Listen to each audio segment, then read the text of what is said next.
네, 여러분 안녕하세요. 오늘은 4월 8일 수요일입니다. 오늘도 좋아서 나누는 큐티 나눔 시간이고요. 오늘 말씀은 마가복음 14장 53절에서 72절까지의 말씀입니다. 다들 고난주간 많은 교회들이 한 주를 보내고 있는데 어떻게 고난주간을 잘 보내고 계십니까? 주님을 더 바라보고 묵상하고 계신지 모르겠습니다. 오늘 말씀에서 예수님은 이제 산헤드린 공회에 소집이 돼서 거기에서 신문을 받는 내용이 등장을 하고 있습니다. 산헤드린 공회는 유대인들에게 있어서 굉장히 강력한 힘을 가진 기구로서 우리로 치면 입법과 사법, 행정 이렇게 나뉘어져 있는 그 법의 권리들을 다 가지고 있는 되게 중요한 의결 기관이었습니다. 다만 로마의 지배를 받고 있기 때문에 사람을 죽이는, 사형시킬 수 있는 권한은 없었습니다. 하지만 출교시킨다든지 어떤 이스라엘 공동체에서 어떠한 활동도 하지 못하게 만들 수 있는 그런 힘이 있는 곳이 바로 산헤드린 공회였어요. 그래서 이 모든 의회와 대제사장들과 그들이 이제 예수님을 불러놓고 예수님을 어떻게 잡아들일 수 있는가에 대한 질문들을 하기 시작합니다.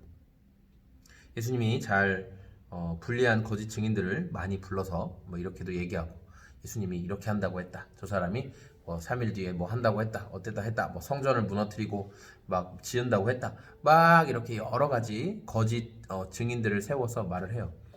그런데 증인들이 A란 사람은 이렇게 말하고 B란 사람은 이렇게 말하니까 이스라엘은 적어도 두 증인 이상 같은 말을 해야 증거로 채택이 될 수 있는데 증인들의 말이 앞뒤가 안 맞으니까, 서로가 맞지 않으니까 그게 증거가 되지 않았어요.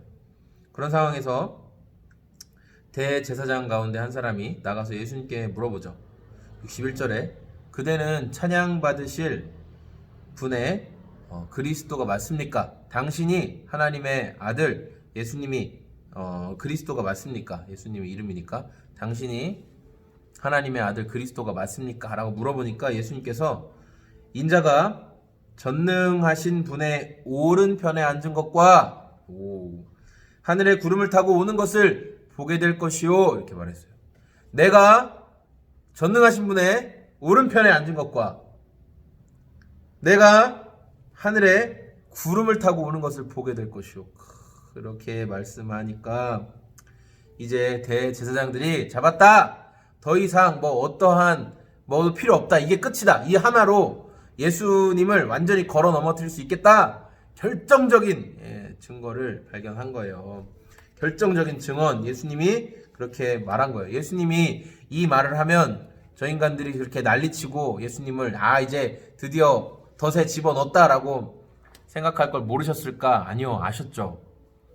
하지만 예수님 왜 그렇게 말씀하셨을까요? 왜냐하면 예수님 기도하시면서 이제 십자가를 감당하시는 것을 하나님과 그 앞에서 마음에 결심하시고 하나님의 뜻을 이루기 위해서 저와 여러분 온 인류를 구원하시기 위한 유일한 속죄의 길이 십자가이심을 알았기 때문에 예수님께서 그렇게 하셨어요. 그리고 이제 더 이상 무슨 증거가 필요하냐라는 이 대제사장들과 이렇게 공회원들의 반응 앞에 이제 군인들이 예수님을 때리고 희롱하기 시작했어요. 이제 이건 시작이에요. 앞으로 당하실 수많은 수치와 치욕의 시작이에요. 예수님 그것을 감당하시고 아시면서 그렇게 행하셨어요.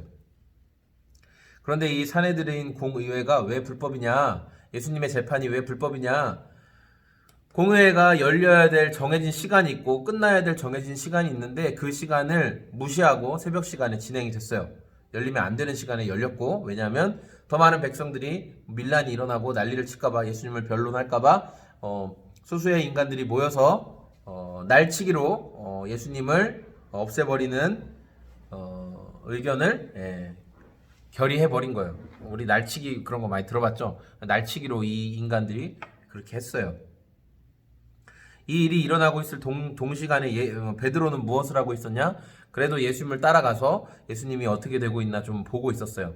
그런데 한 여종이 나타나서 당신 저 예수와 함께 있던 사람 아니냐라고 물어볼 때 아니다 이렇게 얘기하고, 또 물어보니까 또 아니라고 말하고, 이번에 주변 사람들이 너도 그랬었던 것 같은데, 같이 있었던 것 같은데 라고 얘기하자 저주하면서 맹세하면서 나는 절대 아니다 이렇게 얘기해요. 예수님이 저주나 맹세를 함부로 하지 말라고 하셨는데 저주나 맹세하면서 절대 그럴 일 없다고 얘기해요. 그러자 닭이 2번 울었고, 그 닭이 2번 울기 전에 베드로는 3번 예수님을 부인했죠. 예수님이 말씀하신 대로 그렇게 되었어요. 우리의 결단과 생각만으로 할 수 없습니다. 예수님은 하나님의 뜻에 순종하기 위해서 기도하시고 결심하셨어요. 그래서 지금 이제 십자가로 확실히 나아가는 그 발언이죠. 인자가 전능하신 분의 오른편에 앉아 있는 것과 그리고 하늘의 구름을 타고 오는 것을 니들이 볼 거다라는 이 사실. 예수님은 기도하시면서 마음에 결심을 하셨고요. 예. 그러나 이 베드로는 그렇게 하지 못했어요. 저도 그렇죠. 저도 기도치 못하고 저도 그냥 기도를 되게 감정적으로 하는 거 있잖아요. 여러분, 우리가 기도를 감정적으로 할 때가 되게 많은 것 같아요. 기도에 대해서 꾸준하고 기도에 대해서 이렇게 습관을 갖고 하는 게 아니라 그냥 감정적으로 필이 온다. 야 이거 기도할 필이다. 그냥 그렇게. 그것마저도 안 하는 것보단 낫겠지만 우리가 기도하고 기도의 습관을 갖는 게 이렇게 필 따라서 어떤 뭐 상황 따라서 하는 기도가 과연 주님과 바른 관계를 맺을 수 있나 그런 생각을 좀 많이 해요. 네.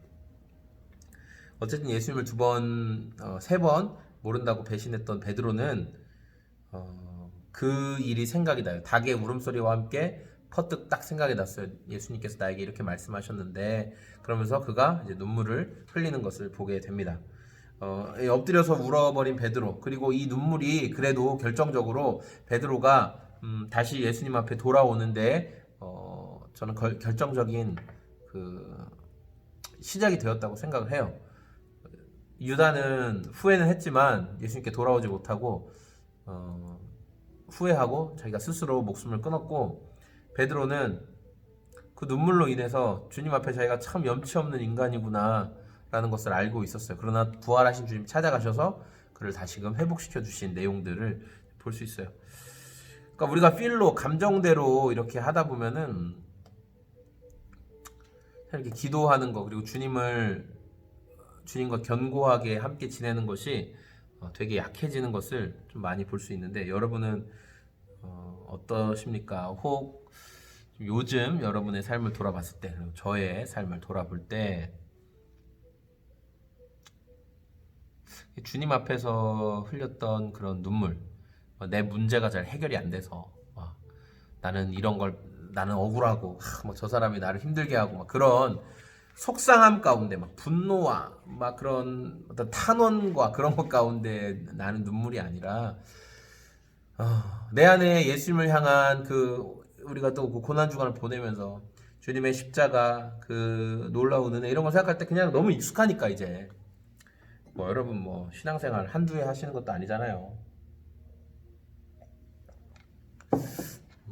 그러다 보니까 이 예수님의 십자가가 너무 익숙한 거예요, 우리한테, 저한테. 그런 십자가에 대한 사랑이 사라지고 예수님의 기꺼이 감당해 주신 죽음이 별로 그렇게 내 마음 가운데 감사와 감동을 주지 못하는 모습들을 좀 생각하게 되네요. 여러분, 그렇죠? 오늘 좀 말씀 대하면서 이 불법적인 재판인 줄 아시면서도 예수님께서 기꺼이 그 시간을 받아들이기로 하셨어요. 우리도 좀 기도하고 오늘도 주님 얼굴을 구할 때 그렇게 감정적으로 필에 이끌려서 하는 게 아니라 주님 앞에 시간을 정해서, 그리고 이렇게 내 감정이 요동치 않아도 기도하고 하나님 얼굴 구할 수 있는 그런 시간이 다 되었으면 좋겠습니다. 네, 여러분 감사합니다. 저는 이 청주시 서원대학교 옆에 위치하고 있는 소금 제작소를 섬기고 있는 소금 제작소의 공장장이고요. 아직도 우한 폐렴이 워낙 속도는 좀 줄어들고 있지만 백신이 나온 것도 아니고 예, 그러다 보니까 여전히 예, 대학 가는 썰렁합니다. 예, 아무튼 여러분 건강 조심하시고요. 하나님은 어떤 계획이 있으실까? 이런 이 상황 통해서 주님 어떻게 일하실까? 이렇게 우리 안에 기대하는 마음이 사그라들지 않는 저와 여러분의 오늘이 되었으면 좋겠습니다. 감사합니다. 좋은 하루 보내세요. 안녕히 계세요.